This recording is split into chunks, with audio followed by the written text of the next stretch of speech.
Did you know? Thoughtful face. Moor record number 107. 4th Congress, 1st session, 1795. Now read resolution number 75. Below PDF. Out of Journal of Representatives in Philadelphia.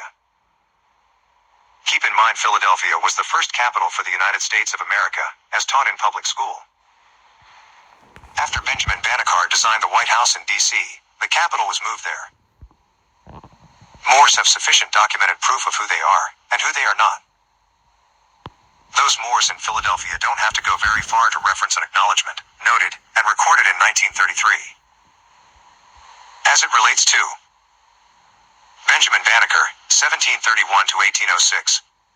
Benjamin Banneker was a largely self-educated mathematician, astronomer, compiler of almanacs and writer. Who was Benjamin Banneker? Thoughtful face. A free black man who owned a farm near Baltimore, Benjamin Banneker was largely self-educated in astronomy and mathematics. He was later called upon to assist in the surveying of territory for the construction of the nation's capital. He also became an active writer of almanacs and exchanged letters with Thomas Jefferson, politely challenging him to do what he could to ensure racial equality. Early years. Born on November 9, 1731, in Ellicott's Mills, Maryland, Banneker was the son of an ex-slave named Robert and his wife, Mary Banneker. Mary was the daughter of an Englishwoman named Molly Welsh, a former indentured servant, and her husband, Banneker, an ex-slave whom she freed and who asserted that he came from tribal royalty in West Africa.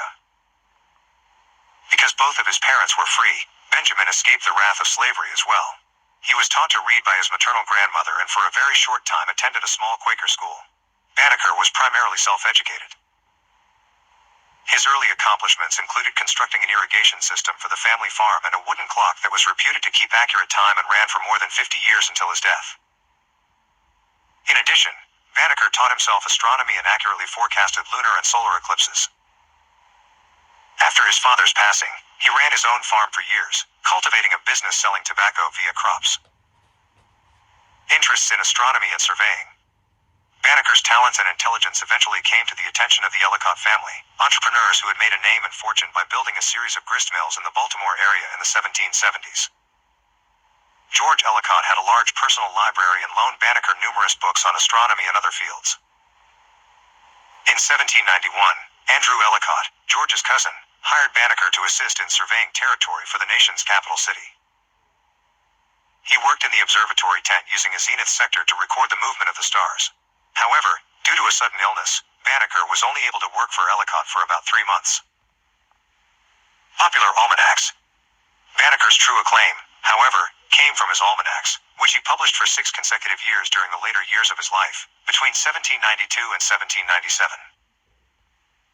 These handbooks included his own astronomical calculations as well as opinion pieces, literature and medical and title information, with the latter particularly useful to fishermen. Outside of his almanacs, Banneker also published information on bees and calculated the cycle of the 17-year locust. Jefferson quickly acknowledged Banneker's letter, writing a response. He told Banneker that he took the liberty of sending your almanac to Monsieur de Condorcet, Secretary of the French Academy of Sciences, because I considered it as a document to which your whole color had a right for their justification against the doubts which have been entertained of them. Banneker published Jefferson's letter alongside his original piece of correspondence in his 1793 almanac. Banneker's outspokenness with regard to the issue of slavery earned him the widespread support of the abolitionist societies in Maryland and Pennsylvania, both of which helped him publish his almanac. Later life and death. Never married, Banneker continued to conduct his scientific studies throughout his life. By 1797, sales of his almanac had declined and he discontinued publication. In the following years, he sold off much of his farm to the Ellicotts and others to make ends meet, continuing to live in his log cabin. On October 9, 1806, after his usual morning walk, Banneker died in his sleep, just a month short of his 75th birthday.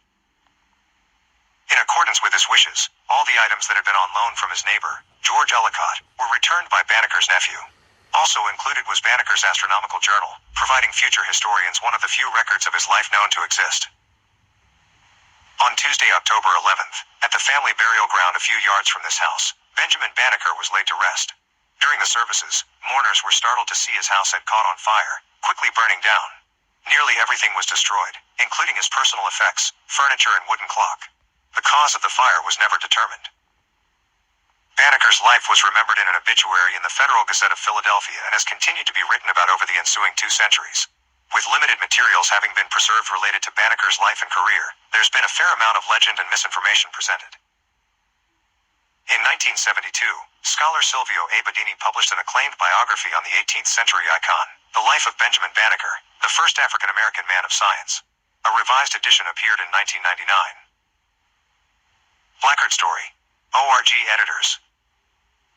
Benjamin Bannekar.